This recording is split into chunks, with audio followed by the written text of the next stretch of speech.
Қайырлы күн достар, бүгінгі видеомыз газеттен жасалған бұйымдарға арналады.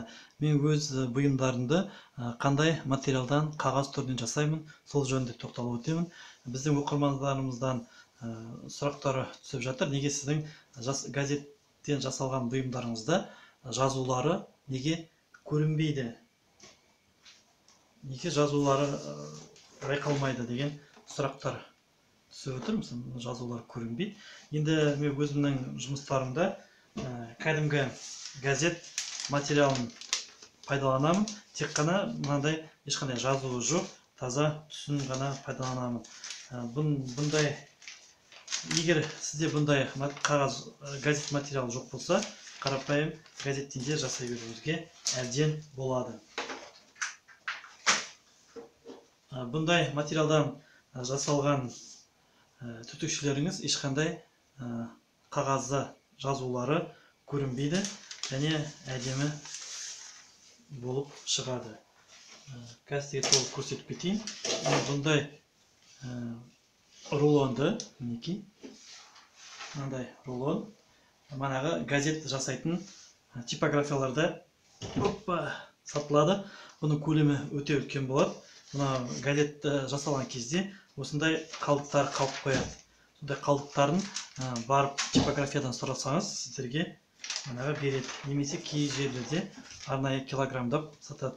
Бұның мен килограммын 200-250 теңгеден алдым, жатаспасам. Мінекей. Бір рулоны көпке жетеді. Ұзындығы 85 сантиметр. Яғни кәдімгі газеттің бойымен келеді. Екі газеттің көлемі. Мынандай екі газеттің көлемінен шығады.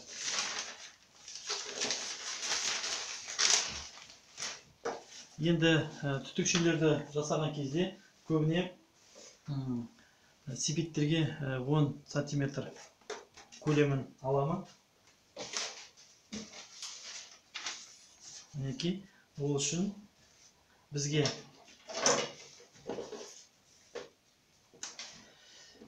міндетті түрде шеттерін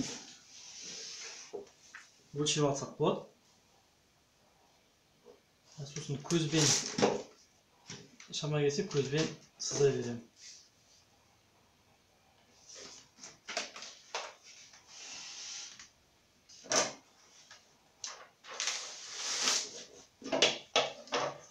Содан кейін кітаптың күшімен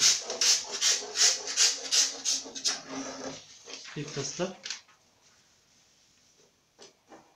ортасынан бүге қоямыз. Мінекей, дайын болды.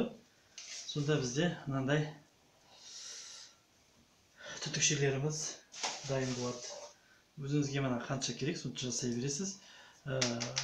Бұндай рулон, жаңа айтып өткенімдей, көпке жетеді.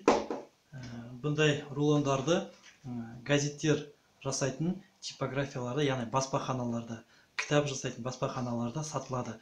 Барып сұрасаңыздар, газеттен қалған рулондарды, жазуы жоқ рулондарды алуға бола ма десеңіз, газет шығаратын типографиялар немесе кітап жасайтын жерлер сізге тауып береді деп ойлаймын. Менің жазусыз неге осындай түтікшелер пайдаланатыным бар, құпиясы осы, басқа ешқандай оның құпиясы жоқ.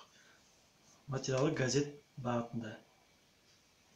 Бүгінге айтарымыз осы. Көп рахмет. Сұрақтарыңыз болса төменге қалдырыңыздар, жауап беруге тырысамын.